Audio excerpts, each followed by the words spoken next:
चाहे आप वेबसाइट बना रहे हो या सर्वर बना रहे हो, एक लैंग्वेज जो हर जगह बहुत ही एक्सटेंसिवली यूज होती है वो है जावास्क्रिप्ट। अब जावास्क्रिप्ट एक ऐसी लैंग्वेज है जिसका सिंटेक्स तो बहुत सिंपल है, लेकिन कॉन्सेप्ट्स ट्रिकी हो सकते हैं और यही ट्रिकी कॉन्सेप्ट्स इंटरव्यू में टेस्ट किए जाते हैं। इसीलिए आज की वीडियो में हम ब्रेक डाउन करेंगे most commonly asked JavaScript interview questions for freshers and her concept को इजी लैंग्वेज में रियल एग्जांपल्स के साथ समझेंगे ताकि आप इंटरव्यू में ये सारे क्वेश्चंस को कॉन्फिडेंटली आंसर कर पाओ। सबसे पहले एक बहुत ही सिंपल सा क्वेश्चन, नल एंड अनडिफाइंड में क्या फर्क होता है? ये सवाल बहुत ही सिंपल लगता है, लेकिन लोग इसमें कंफ्यूज हो जाते हैं एंड इसीलिए इसको पूछा जाता है। जब आप एक वेरिएबल डिक्लेयर करते हो और उसमें कोई भी वैल्यू असाइन नहीं करते हो तो बाय डिफॉल्ट जावास्क्रिप्ट उसकी वैल्यू अनडिफाइंड सेट कर देता है। फॉर एग्जांपल, हमने एक वेरिएबल बनाया let a, now we print console.log a, तो यहाँ पर जो हमें a की वैल्यू प्रिंट होकर दिखेगी वो होगी अनडिफाइंड। वहीं नल एक इंटेंशनल असाइनमेंट होता है जिसका मतलब होता है खाली।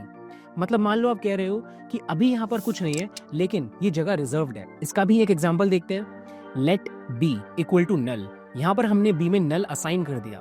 Now if we print console.log b, यहाँ पर हमें दिखेगा नल। नेक्स्ट है एक और confusing question, look at the code snippets, will the code enter if blocks और नॉट? इस टाइप के क्वेश्चन से इंटरव्यूअर आपके जावास्क्रिप्ट बेसिक्स एंड कॉन्फिडेंस दोनों ही चेक करना चाहते हैं। अब ये देखने में तो बहुत ही सिंपल लगता है, लेकिन अगर आपने फॉल्सी और ट्रूथी की वैल्यूज को सही से नहीं समझा तो यहाँ पर आप फंबल कर जाओगे। तो पहली बात, इफ कंडीशन के अंदर जो भी वैल्यू होती है वो पहले बूलियन ट्रू या फॉल्स में कन्वर्ट होती है। अगर वैल्यू ट्रू में कन्वर्ट होगी तो इफ ब्लॉक एग्जीक्यूट होगा और अगर वैल्यू फॉल्स में कन्वर्ट हो जाएगी तो इफ ब्लॉक स्किप हो जाएगा। अब जावास्क्रिप्ट में कुछ स्पेसिफिक वैल्यूज हमेशा फॉल्स ही ट्रीट होती हैं और इनके अलावा बाकी सारी वैल्यूज हमेशा ट्रूथ ही ट्रीट होती हैं, जैसे कि स्ट्रिंग हो, नंबर हो, ऑब्जेक्ट हो या एरे हो। अब यहाँ पर ट्रिक ये है कि एक एम्प्टी एरे और एक एम्प्टी ऑब्जेक्ट, ये दिखने में तो एम्प्टी लग रहे हैं लेकिन ये फॉल्स ही ट्रीट नहीं होते। बूलियन कन्वर्जन करोगे तो Boolean of empty array and Boolean of empty object ये दोनों ही ट्रू वैल्यू रिटर्न करेंगे, तो इन दोनों ही केस में इफ ब्लॉक एग्जीक्यूट होगा। अब बात करते हैं इवेंट लूप की। ये थोड़ा एडवांस टॉपिक है बट जरूरी है। Interviewer will give you a code snippet like this and ask what will be the output. यहाँ पर प्रिंट होगा स्टार्ट, एंड और टाइम आउट।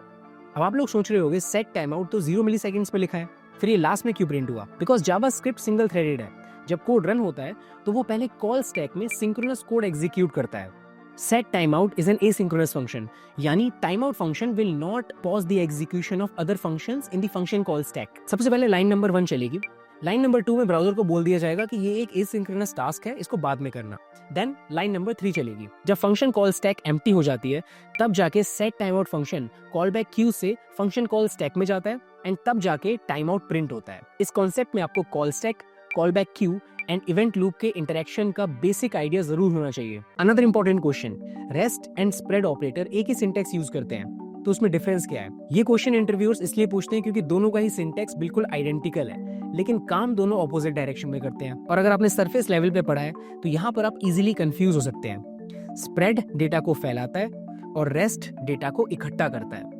चलिए इनको यूज केस में समझते हैं। स्प्रेड का काम है एरेज या ऑब्जेक्ट के प्रॉपर्टीज या एलिमेंट्स को तोड़ के इंडिविजुअल वैल्यूज बना देना। यहाँ पे ट्रिपल डॉट नम्स ने एरेज के अंदर के वैल्यूज को अलग अलग कर दिया है। इसका यूज कई जगह होता है, जैसे कि एरेज को मर्ज करना या फिर ऑब्जेक्ट की क्लोनिंग करना। On the other hand, rest का काम है मल्टीपल वैल्यूज को एरे के अंदर कलेक्ट करना। यहाँ पर जितने भी आर्ग्यूमेंट्स आए वो आर्ग्स नाम के एरे के अंदर कलेक्ट हो गए।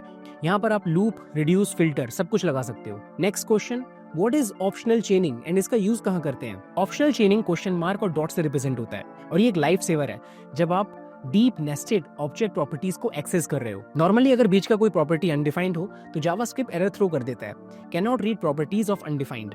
This is an example without optional chaining and this is going to give an error and this is an example with optional chaining. Instead of error this is going to give undefined. इसका फायदा ये है कि आप safe तरीके से nested properties को check कर सकते हो बिना बार बार इफ का यूज करे। तो दोस्तों, जावास्क्रिप्ट के इंटरव्यू क्वेश्चंस आपको ट्रिकी जरूर लग सकते हैं, लेकिन अगर आपने कॉन्सेप्ट्स को अच्छे से समझा है, यूज केसेस याद रखे हैं एंड इनफ प्रैक्टिस करी है तो इंटरव्यू क्लियर करना मुश्किल नहीं है। मुझे याद है जब मैंने पहली बार ऑपरेटर्स, इवेंट लूप वगैरह के कॉन्सेप्ट पढ़े थे तो मुझे भी बहुत कंफ्यूजिंग लगा था, लेकिन फिर मैंने जब खुद से कोड किया, खुद से डिबग किया तो सारे कॉन्सेप्ट्स क्लियर हो गए। तो मेरा सजेशन यही है कि सिर्फ थ्योरी मत पढ़ो, इन सारे कॉन्सेप्ट्स को कोड करके देखो, कहीं फंस रहे हो तो उनको डिबग करके देखो and everything will be clear. अगर आपको ये ब्रेकडाउन हेल्पफुल लगा है तो वीडियो को लाइक जरूर कर देना and yes, don't forget to subscribe indeed India's YouTube channel.